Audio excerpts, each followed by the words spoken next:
Hey guys, it's Young Acty the Political Kid here, back at it again with another video.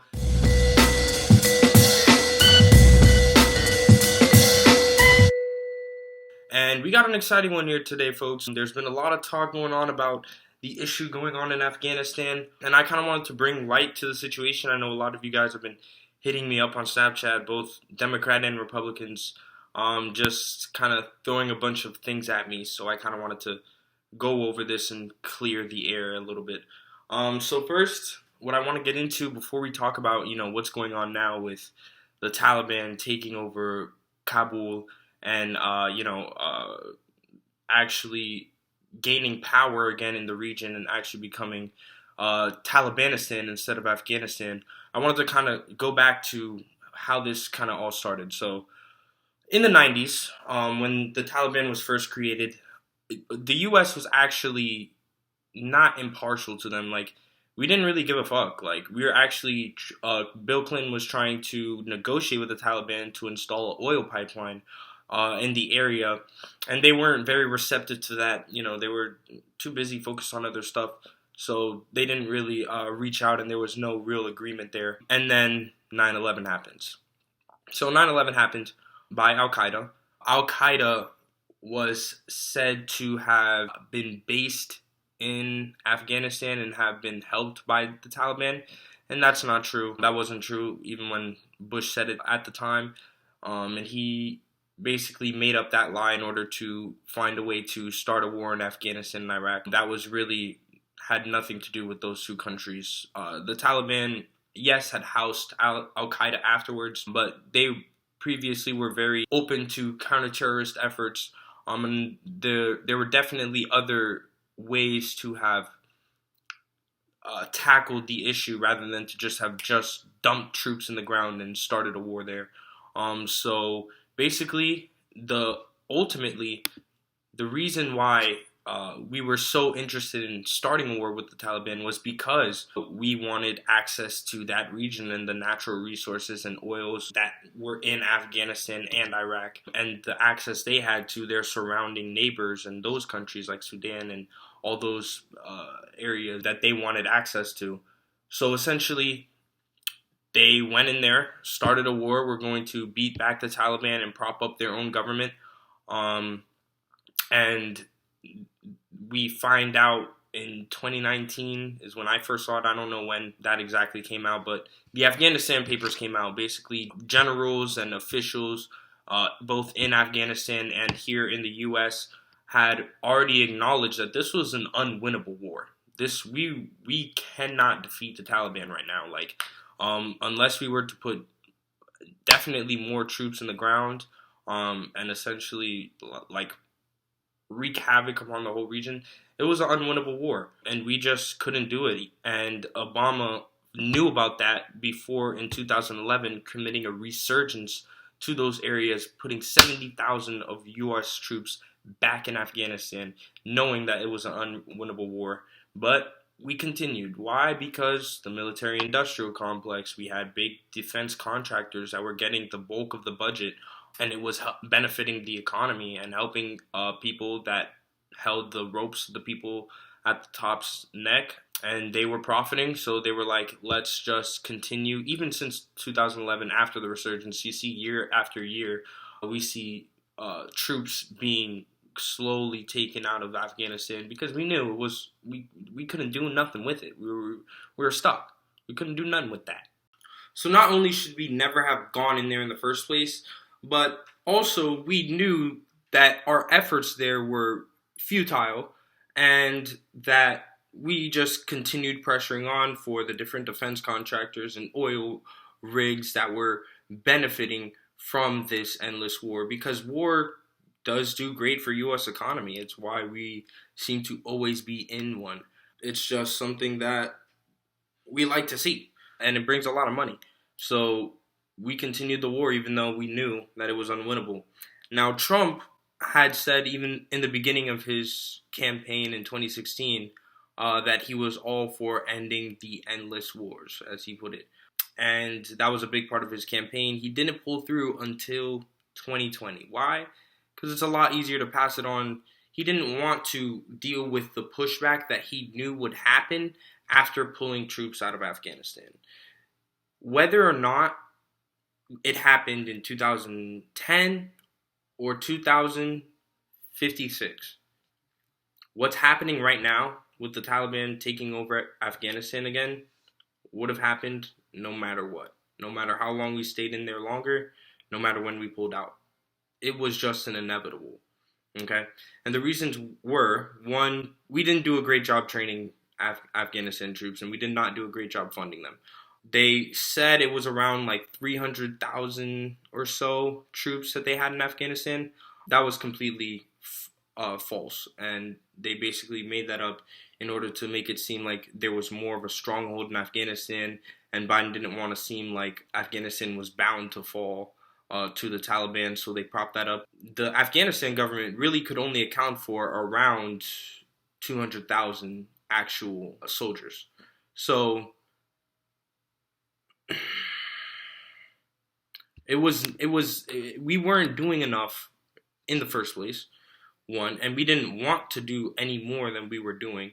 All we really wanted to do was just hold back the Taliban and continue to, because while we were there, actually, we were able to extract some of the natural resources. So we actually were able to still get access to those minerals and resources that were in Afghanistan while we were there under the war. So we were just like, let's just chill, beat the Taliban back enough, and keep extracting until it's time to dip.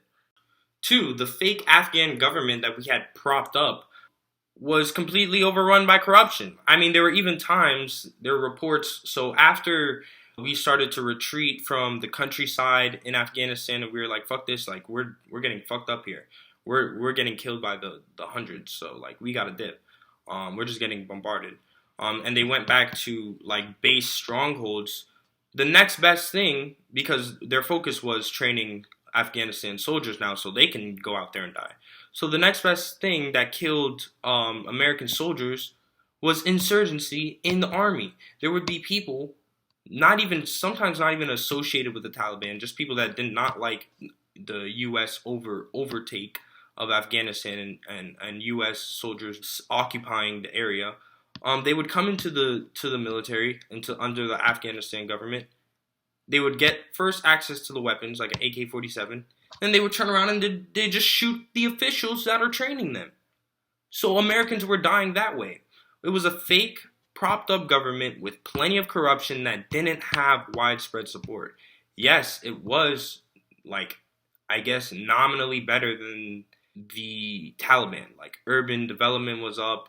And it looked a lot better, and they were more advanced in that way. Also, women had more rights, but really only in concentrated areas where we had the most control. Pretty much only really in Kabul, where that was our biggest stronghold, and that's where women's rights was really allowed to flourish.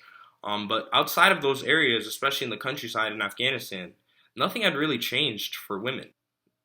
And even in areas where the warlords that we propped up had control, because they were not good people either. They were actually, some of them were child sex traffickers and rapists. So the people we were propping up weren't the best, like these grandstanding citizens. Okay, so they didn't have a lot of support either. So there was corruption, didn't train them properly, and they didn't have enough support. There wasn't a widely popular government, and because of U.S. occupation. When another country is occupying, a foreign country is occupying your country, you're never going to like them. Like, America has this fallacy in their heads that we're going to go over there and we're going to spread democracy and everybody will love us and they'll be our servants till the end of time. That is a fallacy. Whenever there is any foreign occupation in any nation, the nation generally does not like that. Like, that's not something that they enjoy, no matter what you're bringing to them. So you can't force democracy. The foundation of democracy must be made organically. It must be made from within the nation. So trying to force that and implement that has never worked and never will work. And we see that in the many places that we've tried to invade before, like Iran, Syria, Lebanon, like all of these areas, it's continuously the same thing. So essentially, Afghanistan becoming Talibanistan was inevitable, no matter who pulled us out or when that happened. And so right wingers, stop coming at me with this BS about Trump would have handled this so much better, because that's bull hockey. In fact, right after Trump signed the agreement to get out of there in February, one, he didn't include the Afghanistan government that we were propping up. Basically, all that it was, listen, we won't shoot Talibanians. Talibanians, don't shoot us. Period. And we getting the hell out of there. Boom. So as soon as that happened, Taliban was like, bet that up. And they just started turning and attacking Afghanistan officials, Afghanistan judges, Afghanistan negotiators, in fact, female negotiators, because Afghanistan made it a point to have female negotiators and make sure that the Taliban knew that there were women in our organizations, and that's going to happen regardless.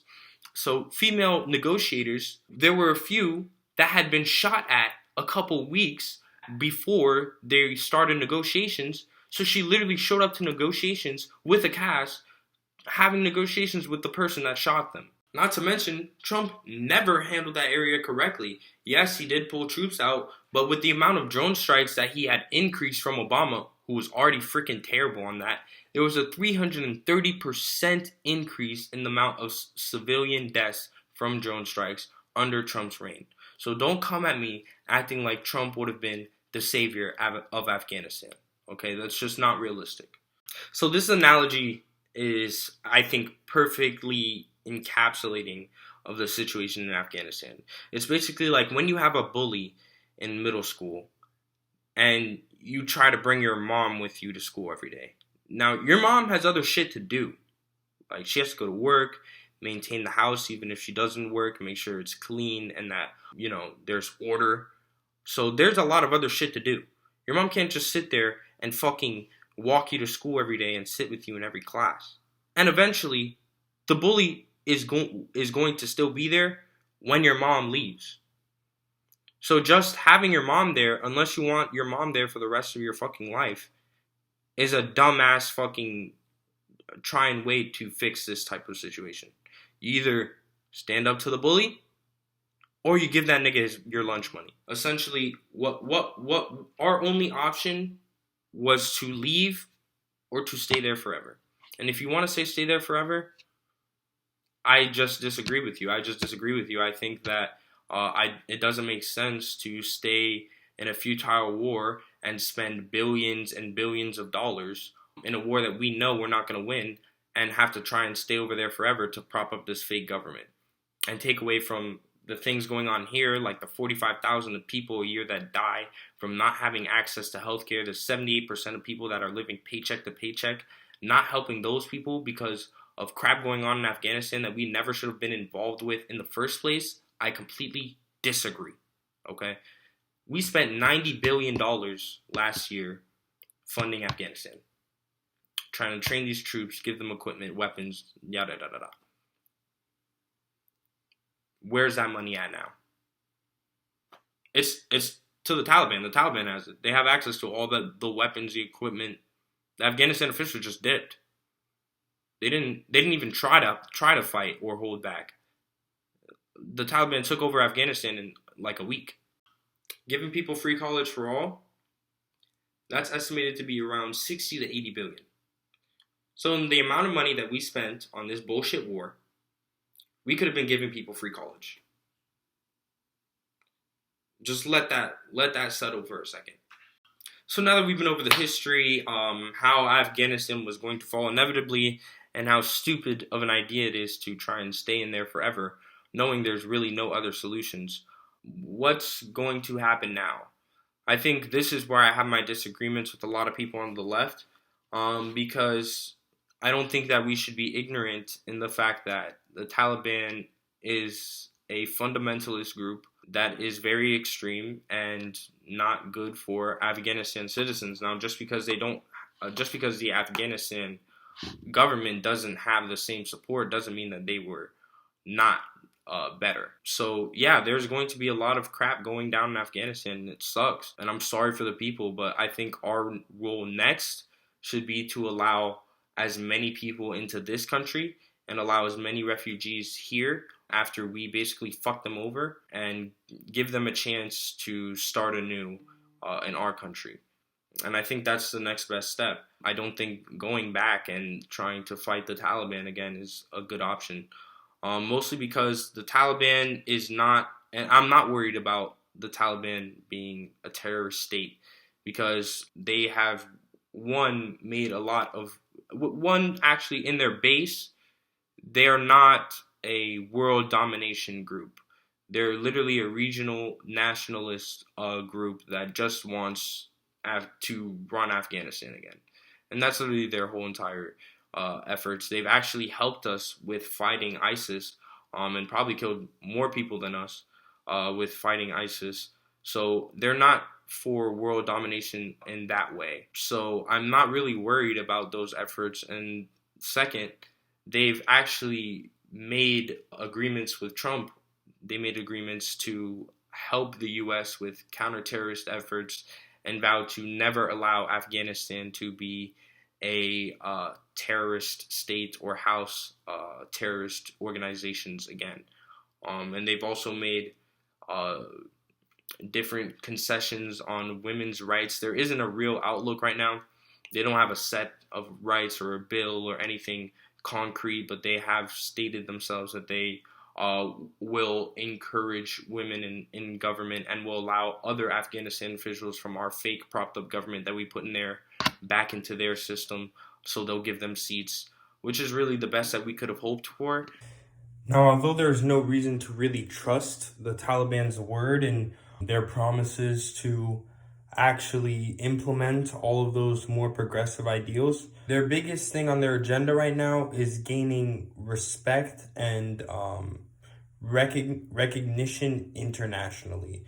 So I think that because they do need support from the international community moving forward. So I think that with the pressures of them trying to be accepted internationally as the actual recognized government of Afghanistan, there will be a lot more open to possibly implementing progressive ideals. Are there ways we could have handled the situation better? Absolutely. Were we ever going to do that? Absolutely not. So the best option was to get out of there. And this is probably the best thing that Biden has done in his entire administration. And this is also one of the things he gets the most slack for, which is kind of crazy to me. So I think when you actually look into the facts and the history, it's pretty clear, like, that was really our best and only option. And that's basically that. So these neocons and liberals need to stop attacking me. Leave me alone! But yeah, this is my overview on the Afghanistan situation. I didn't want to go too into depth with it because it's a really complex issue. I could really do a live stream on like freaking hours of this stuff. But yeah, thank you guys for watching. Make sure to like, share, and subscribe. And I'll see you guys next time.